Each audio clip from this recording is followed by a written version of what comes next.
Avui ens posem al manillar d'un model que m'encanta. Ens hem acostat fins a Blanc Moto Blanes a buscar la Honda XADV,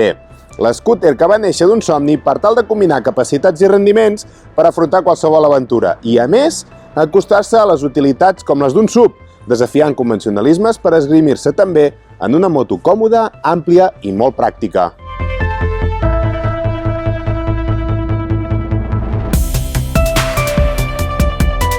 Està clar que els dissenyadors de la marca japonesa han fet punt als seus llapisos creant una aparença més robusta, personal i amb detalls estètics singulars i amb una millor funcionalitat gràcies a la protecció aerodinàmica, una guantera d'1,2 litres de capacitat i un cofre del seient més gran de 22 litres i amb càrrega USB.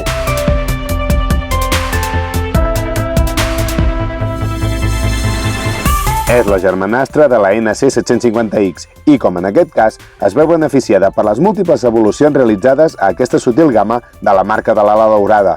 com l'augment de la potència fins als 57,8 cavalls, s'ha optimitzat la relació del canvi, s'ha reduït el pes, té un xassís modificat i afinat el control d'aparell seleccionable, a més d'haver optimitzat la tecnologia amb nous modes de conducció que superen mitjançant el Throttle by Wire.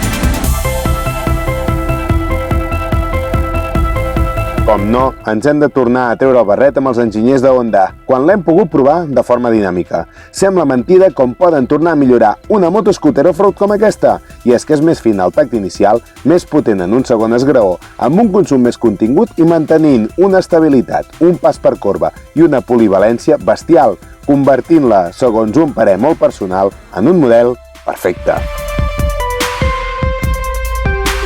No us enganyaré, aquesta nova versió de l'XADV encara és millor que l'anterior, una actualització que segueix demostrant que és un dels scooters més estilosos, robustos i prestacionals que existeixen. Una Honda impecable, plena de detalls i dels models més versàtils i divertits que he provat mai.